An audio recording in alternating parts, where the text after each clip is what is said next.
Mick Landry et je suis président de la Maison de la littérature portnevoise. Je suis aujourd'hui avec mon amie et auteure Suzy Carignan. Bonjour Suzy, comment vas-tu? Bonjour Mick, ça va super bien et toi? Oui, ça va super bien. Et puis dis-moi, d'où t'es venue l'idée d'écrire? Du sens, est-ce que jeune, t'écrivais déjà? En fait, j'écrivais des petites histoires courtes, peut-être une page ou deux.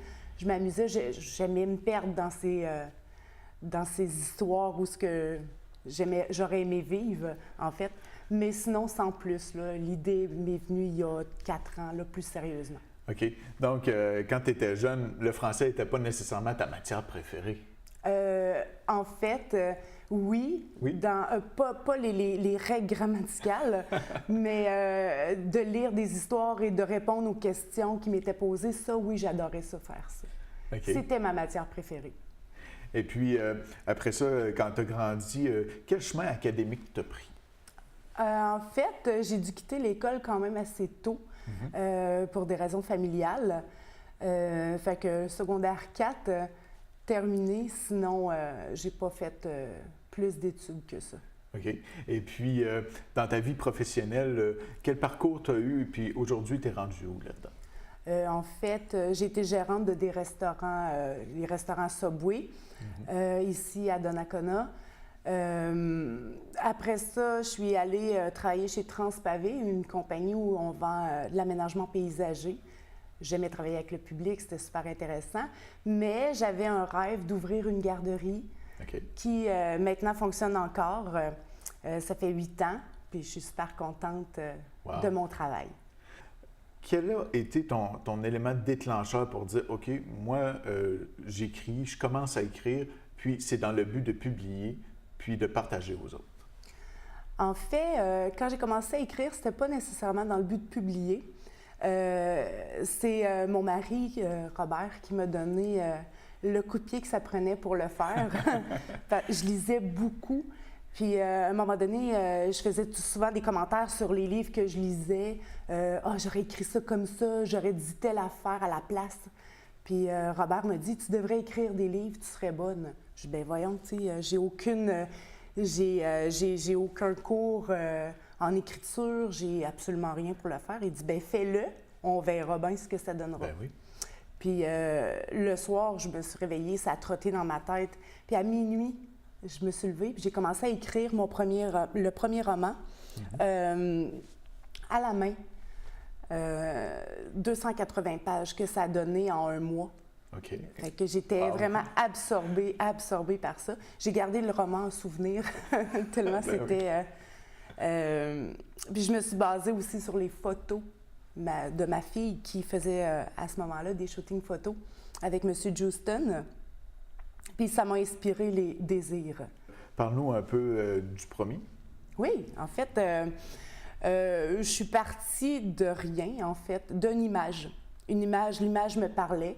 Désir secret, une jeune fille un peu plus timide qui a peur de foncer dans la vie due à une mauvaise expérience au collège, à l'université, excusez-moi.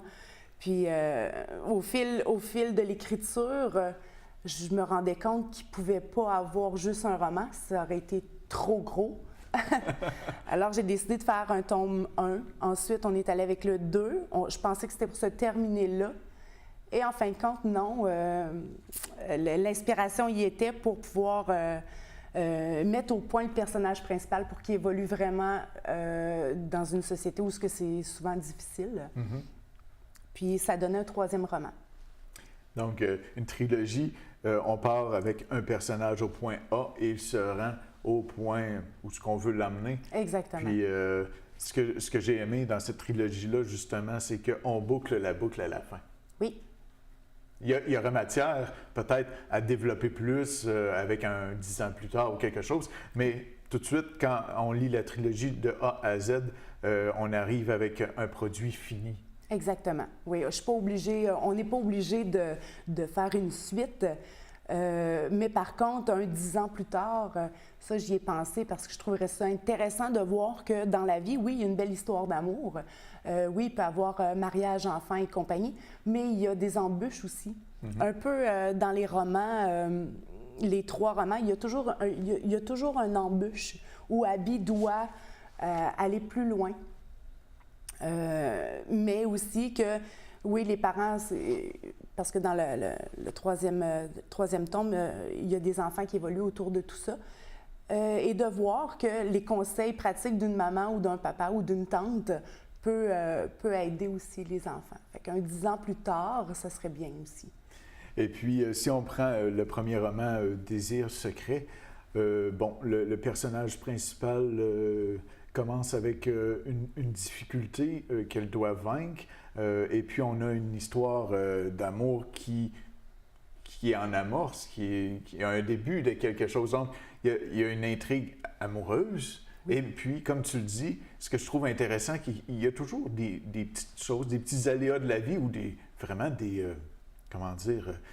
épreuves assez difficiles qui arrivent dans ton récit, qui fait que ça donne un rythme, hein? Ça donne un bon rythme de lecture, ce qui fait qu'on commence, puis on veut connaître la suite. Comment t'es venu un peu toutes ces idées-là, mais aussi, est-ce que tu as un outil, une façon de travailler qui fait en sorte que tu as été capable de structurer tout ça?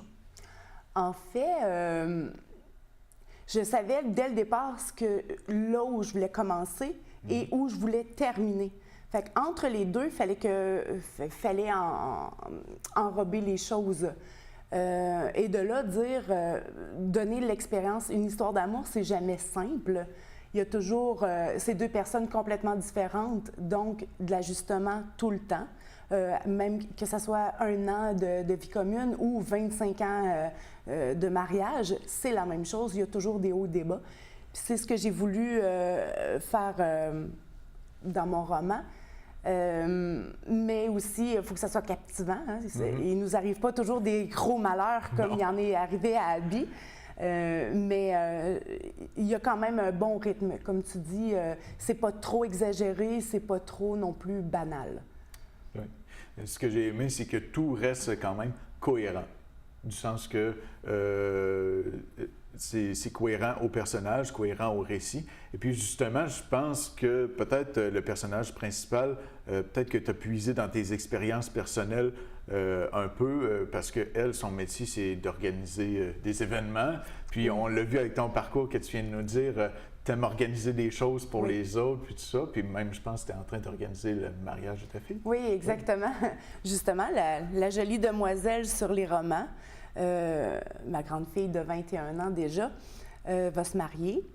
Puis elle aussi, elle a beaucoup d'exigences au niveau mariage. Elle me fait penser vraiment beaucoup à Abby. D'ailleurs, je me suis inspirée vraiment de son caractère à elle. Okay. Abby, souvent les gens me demandent Abby, c'est-tu toi? Non, c'est pas moi. Mais le caractère ressemble beaucoup à celui de Danae. Tout comme les personnages aussi entourant Abby. C'est toutes des personnes dans mon entourage qui fait que ça donne un sens plus réel aussi. Mm-hmm. Je peux mettre des visages, les traits de caractère sont importants quand on écrit des romans. Donc, il fallait vraiment que je parle des choses que je connaissais et des personnes que je connaissais. Tout à fait. Et puis, dans le deuxième roman, Désir dévoilé, qu'est-ce qui attend l'héroïne? Dans le premier, on commence à situer l'héroïne et son histoire d'amour compliquée, puis tout ça. Dans le deuxième, de quoi parle-t-on? Dans le deuxième, je pense qu'Abby essaie de s'affranchir de Sean. Elle se rend compte que c'est pas possible, que lui ne veut pas se donner, même si lui, il veut pas l'aimer, mais il peut pas s'en empêcher. Donc, Abby doit faire le choix. Est-ce que je le garde dans ma vie ou je m'en sépare? C'est très difficile pour elle parce que depuis l'université, dans le premier roman, à l'université, il est arrivé un pépin avec un garçon, puis elle n'a jamais voulu se réouvrir. Dans le deuxième roman, elle se rend compte qu'elle serait prête à faire beaucoup d'efforts pour que ça fonctionne, mais c'est Sean aussi qui a été blessé, qui ne veut pas non plus se réinvestir. Il a peur d'avoir les mêmes conséquences avec Abby. Tout à fait. C'est ce que je trouvais intéressant dans ton histoire, c'est que tu démontres, oui, le personnage principal qui est féminin, qui a de la misère à aimer à nouveau, mais tu démontres aussi un personnage masculin qui a aussi de la misère à aimer à nouveau parce qu'il a été blessé. Puis ça, je trouve qu'on le retrouve très peu. Et c'est ce qui fait que ta trilogie, en tout cas, peut aller chercher une clientèle masculine comme moi. J'ai dévoré les livres carrément. Oui, exactement. Mais Sean, c'est un bizarre de moineau aussi, Sean. Oui. C'est un homme excentrique qui a tout ce qu'il veut dans la vie, il est millionnaire, il possède des hôtels. Puis il se rend compte aussi que la vie, c'est pas que l'argent, c'est aussi l'amour, mais ça lui fait peur. Il a perdu sa mère, il s'est fait abandonner par sa fiancée. Un avortement aussi, sa fiancée s'est fait avorter sans le consentement du personnage masculin principal. C'est toutes des choses qui fait que je voulais montrer aussi la sensibilité des hommes. En fait, même s'ils sont puissants, riches, forts, indestructibles. Exactement. Ils ont des sentiments comme les autres, puis quand ils sont blessés des fois même plus que les femmes. Nous, on passe à autre chose quand même assez rapidement, tandis qu'un homme, ça fait des marques un peu plus profondes. Fait que deux personnes blessées qui essayent de se reconstruire, bien, ça fait des fois des flamèches. Tout à fait. Des fois des flamèches, mais aussi ça peut apporter des très bonnes choses pour l'avenir. Et l'avenir, justement, Les Passions d'Abby, le 3e roman, sans nous vendre la mèche de la finale, puis tout ça, peux-tu nous en parler un petit peu plus? Absolument. Abby commence à prendre beaucoup plus d'assurance en elle, décide de faire un bout de chemin, voir si réaliser ses rêves, en fait. Elle laissait beaucoup Sean tourner autour d'elle. On dirait que tout son avenir voulait s'en aller tout autour d'elle. Elle n'était pas capable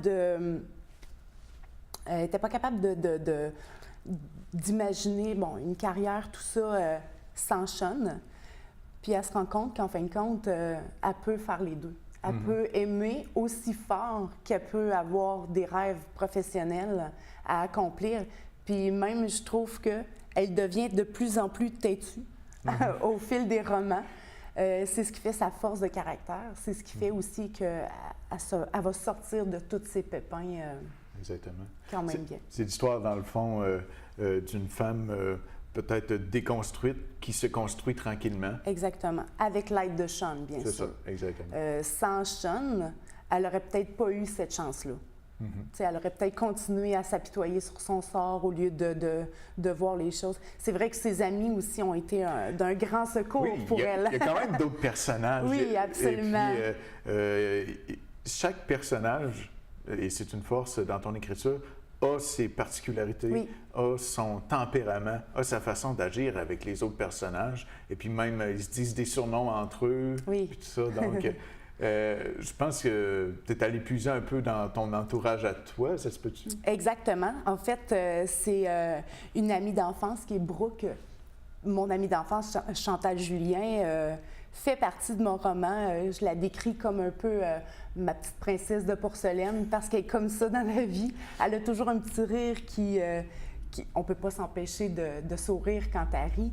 Un petit rire gêné, à la fois timide. On dit nunuche, mais c'est pas ça. Chantal va comprendre.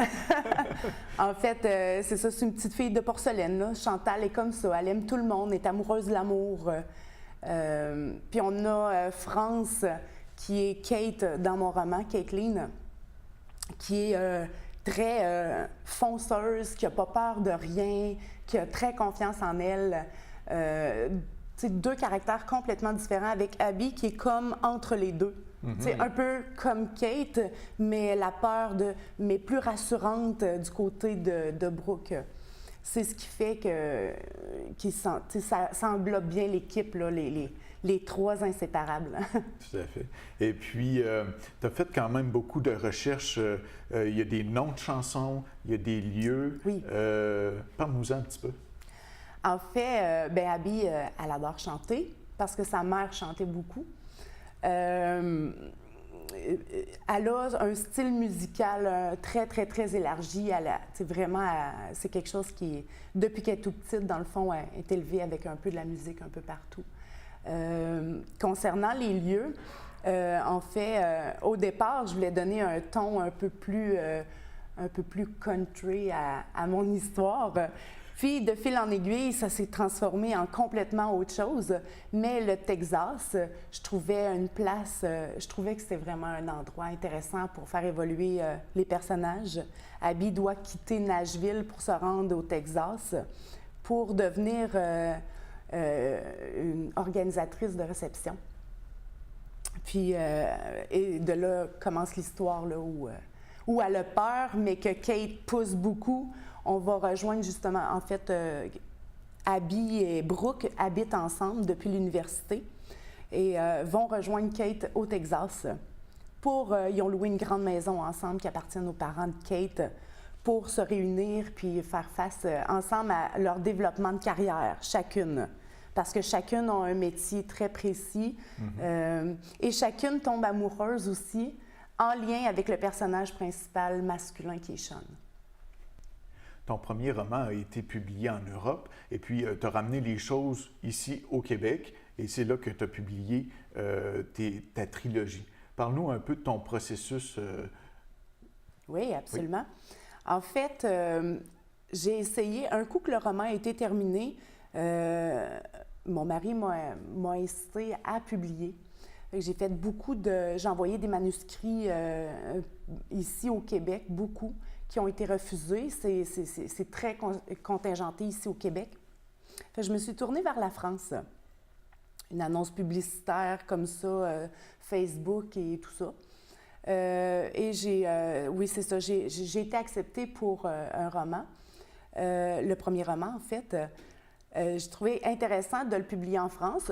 Dans mon rêve de petite fille, je me disais, ben écoute, la France, c'est quand même le berceau de la littérature, fait oui, OK, on y va. Sauf que le problème, c'est que c'est loin. On n'a pas vraiment... quand on a besoin de parler à notre éditeur, c'est pas toujours évident. Et aussi, on ne sait pas vraiment ce qui se passe. C'est la publicité, les entrevues, tout ça. Il n'y en a pas. C'est quasiment inexistant. Mais quand même, malgré tout, il y a eu quand même un très bon succès en France. Oui. Parce que mon éditeur a voulu avoir le deuxième roman. On a envoyé le deuxième roman aussi. Mais sauf que j'étais très déçue de la façon impersonnelle de travailler sur mes choses. Puis comme c'était mes petits bébés, bien, je voulais que ça se fasse bien et je voulais être là pour voir le déroulement et le développement. C'était pas possible. Donc, une amie m'a suggéré de rapatrier ici tout ce qui m'appartenait. Et c'est là que j'ai contacté les éditions Les Mots Livrés, où j'ai eu une approche vraiment personnelle, où quand j'avais besoin de parler à mon éditeur, il était présent. Et il m'a encouragée aussi à terminer Les Passions d'Abby. Parce qu'au départ, Abby, le deuxième roman, en fait, le troisième roman, avait même pas 125 pages d'écrit. J'avais été comme déçue de ce qui s'était passé, tout ça. Ça l'avait bloqué ton processus d'inspiration, de création. Absolument. Parce que, tu me corrigeras, moi, quand j'écris, c'est dans le but de livrer une histoire au lecteur, mais si je vois que ce lien-là est inexistant, moi, ça va me censurer. Exact. C'est en plein ce qui s'est passé. Puis, j'avais pas envie vraiment de terminer l'histoire. Quoiqu'après avoir lu le deuxième, on n'a pas le choix d'avoir une suite. Eh oui. Fait que, ouais, c'est ça. Puis mon éditeur m'a vraiment poussé, même des fois dans des retranchements en disant « là, j'ai besoin de ça ». Puis c'est bien parce qu'on se sent encadré.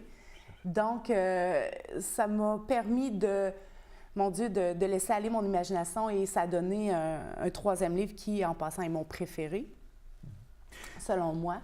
C'est ce que je dis souvent aux auteurs.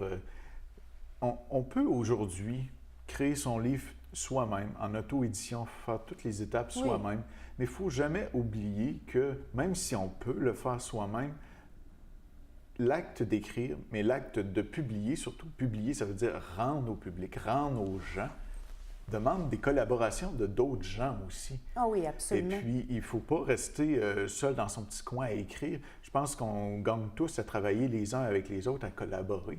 Puis, c'est comme ça que, un peu comme une naissance, qu'on met au monde quelque chose. Hein? Oui, bien, c'est en plein ça. Je parlais justement de mes 3 petits bébés. Ben voilà.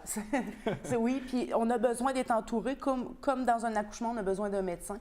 mais on a besoin de quelqu'un aussi qui connaît son travail, qui en a déjà fait. Puis d'être entouré, c'est super important. La preuve, c'est qu'en France, je ne l'étais pas. J'ai ramené mes choses ici. Le but, c'est pas de devenir glorieux. Le but, c'est de juste rendre un projet à terme et d'en être fier. Puis avec les éditions Les Mots livrés, bien, c'est possible. Je pense que ton mari, beaucoup, t'a supporté. Tes enfants aussi, qui étaient dans le processus. Ton entourage, à toi, t'a supporté là-dedans. Oui, absolument. Mes meilleurs amis, en fait, qui est France et Chantal, eux, ils m'ont toujours encouragée. Chantal lisait des brides, surtout du premier roman. Et après ça, elle disait « On attend le deuxième, mais qu'il soit publié, je vais le lire. » Pas parce que ça désintéressait, c'est tout simplement que c'était pour elle un challenge, un défi de voir la pochette, de se reconnaître en Brooke aussi. C'était vraiment intéressant. Mais oui, mon mari était vraiment là pour me supporter parce que c'est... Tu sais, quand on travaille 10 heures par jour, là, il n'y a pas le temps à l'écriture. Non. Mais par contre, le soir, là, quand le souper est fait, là, la première chose qu'on fait, c'est l'écriture, puis on se lève la tête, il est déjà rendu minuit. C'est ça. J'ai pas passé de temps avec ma famille, avec mes enfants. Mes enfants ont été hyper patients, vraiment très consciencieux de « maman va y arriver ». Robert aussi a été très consciencieux et patient. Parce qu'il aurait pu dire, là, ça va faire, on n'a plus de fin de semaine, on n'a plus de soirée, on n'a plus de soirée en amoureux. Mais bon, écoute, je leur en remercie. Puis dans mes pages de remerciements, chacun d'eux a leur petit mot. Et que aussi Danae ait voulu partager ses photos avec moi. Ça a été vraiment un honneur pour moi de pouvoir écrire ça. Puis en plus, de faire participer mes enfants.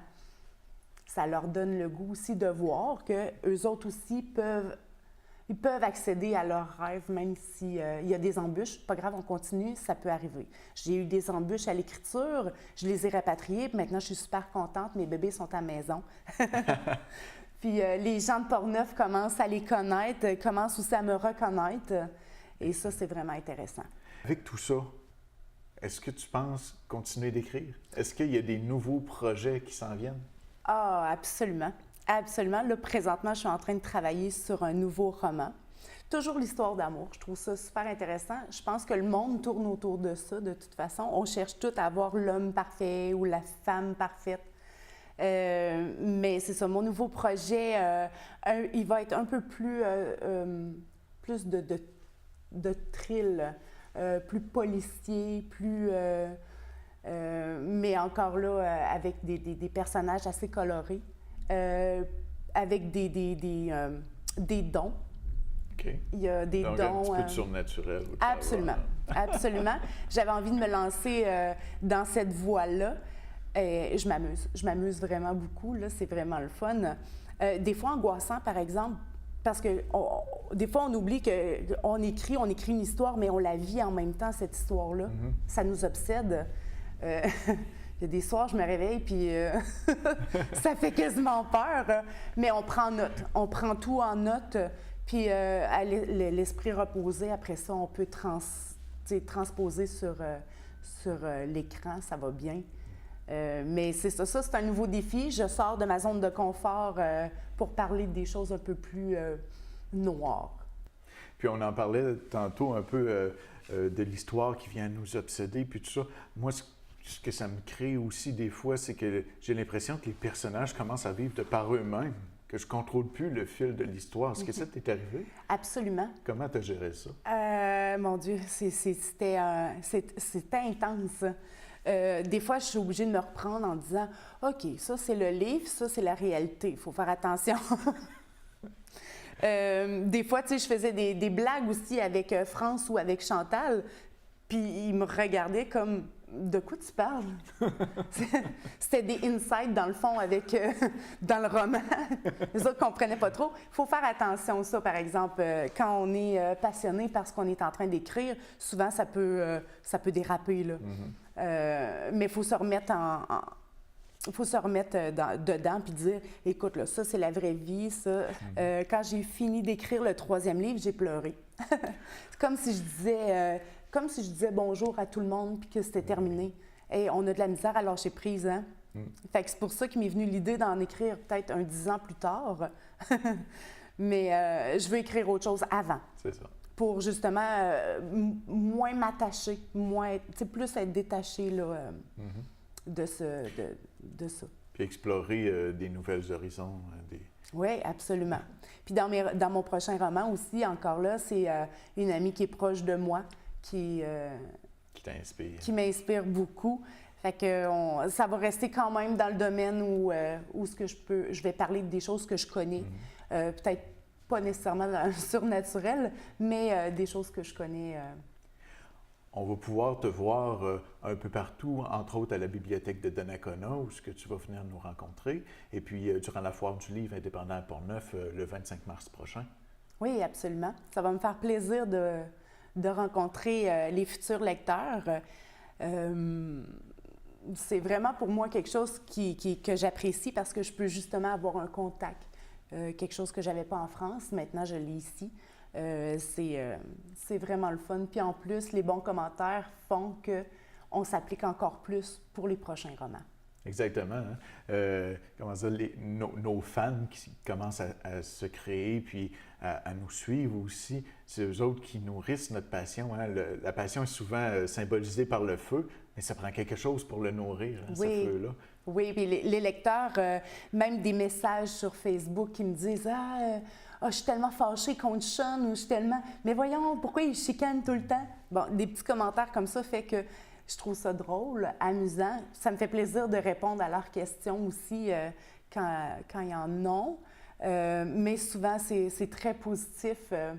J'ai eu une personne, en fait, qui a acheté des romans, puis elle a dit « Tu m'as fait rire, tu m'as fait pleurer, tu m'as fait choquer. » Elle dit « Quand tu es capable de faire sortir mes émotions comme ça, puis c'est une femme qui lit beaucoup, quand tu es capable de faire sortir les émotions comme ça, ben moi, je suis conquise. » Fait que ça donne vraiment du courage pour continuer le reste. Parfait. Donc, je vais te souhaiter beaucoup de succès dans tes prochains projets. Et puis, merci d'être venu à mon émission Portneuf littéraire. Bien, ça me fait plaisir, Mika.